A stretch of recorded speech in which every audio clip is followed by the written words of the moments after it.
Welcome to the Muscatine Mall. Yeah, it's certainly seen better days and has been dead for some time now.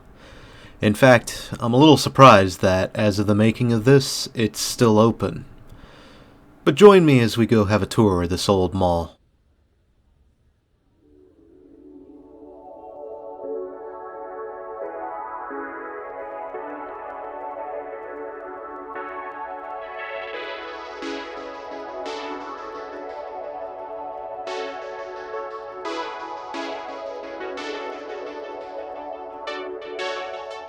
So, what do you do when you want a timeline on the mall, but there's no information available?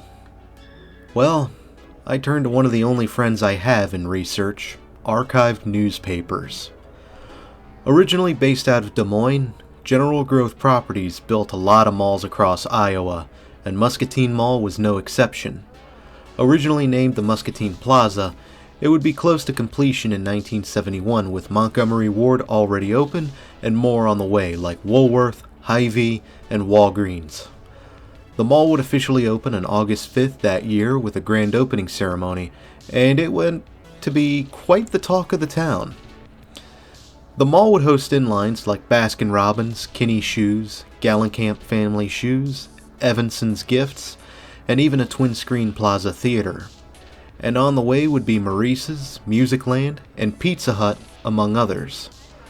The mall would even gain JCPenney in 1975 and a Von Maur in 1978. Wait, really? Von Maur? Turns out they'd replaced Montgomery Ward, whom was on their way out back then.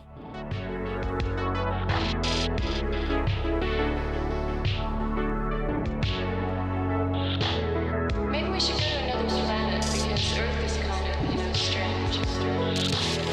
I'd like to go to an interesting place. Venus, maybe. The mall, as usual back in the day, was a hit, and it spurred on a building boom in Muscatine according to another paper, as not only was the mall built, but you also had a new high school, a new bridge across the Mississippi River, an urban renewal project downtown, expansion of the local power plant, and expanded hospital operations. And Muscatine Mall would see a retail corridor grow around it, spreading northward towards US Route 61. Though this would prompt Hy-Vee to relocate from their mall location to a newer freestanding store in 1979.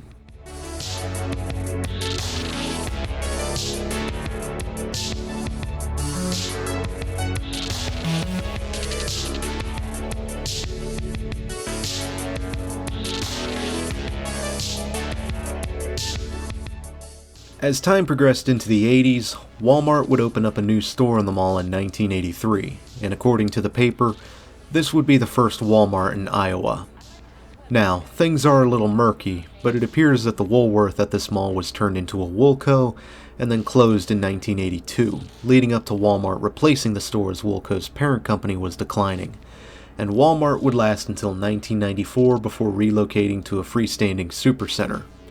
But come on, we all saw that coming. Though a bigger concern would be Von Maur closing its doors in 1994, and plans to draw in Herberger's to fill in mall space would fall through in 1996. There was also a plan to demall the Muscatine Mall around the early 2000s, and Staples came into the mall in 2000, but this also fell through in 2002, and Staples closed around that same time. Meanwhile, Elder-Beerman would move into the mall in October 2003, though would eventually be rebranded into Yonkers around 2010 as Bon-Ton acquired the name. All these anchor changes. A red flag that the mall wasn't nearly as healthy as you thought it was back then.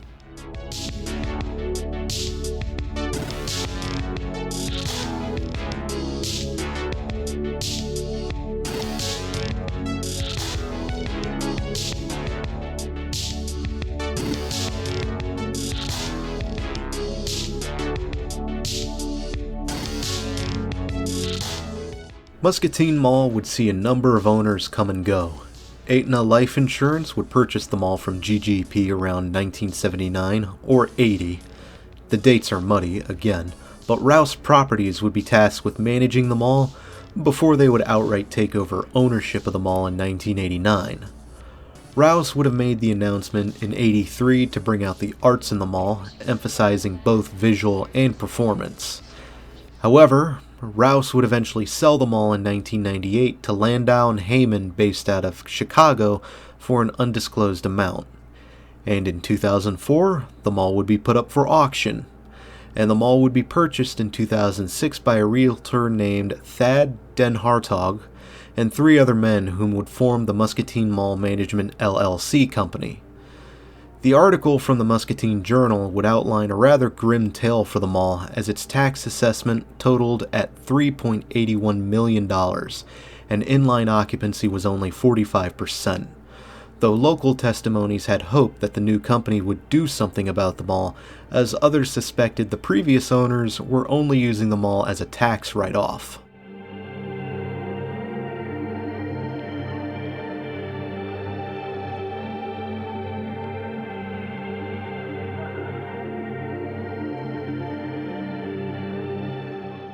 And then the 2010s is where things just went from bad to worse for this place. While there was a brief resurgence in 2010, this would be some of the last of the good times, as JCPenney closed in 2014 and Yonkers would close in 2018, getting replaced by Compton's Furniture in 2019. Prospects for a new theater never materialized, and while Walgreens still remains, they had long since relocated into a freestanding store. And on top of all this, the mall was emptying out tenant-wise. And 2020 certainly didn't help matters either.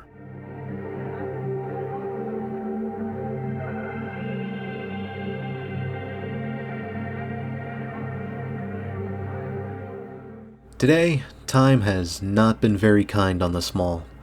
Long-standing tenants had departed, and while some new businesses are coming in, it's very slim pickings. The front end of the mall facing Park Avenue does have a handful of eateries like Diamond Dave's, Osaka Steakhouse, a Mexican eatery, and even Jimmy John's. There's only a handful of services like the Quality Cobbler, whom escaped closure under new ownership, as well as a trading card store. On the north end, the former Walmart space was long cannibalized for Slumberland Furniture and the soon-to-be former Joann Fabrics and Crafts. However, the mall is still open as of the making of this video, and while I am unable to find a current owner confirmed, it does make me wonder what's in the cards for this mall. I mean, yeah, it's firmly in dead territory nowadays, but how long can it continue like this? I know some insist that it should have been torn down years ago, but I suppose we'll have to wait and see what the future holds for this mall.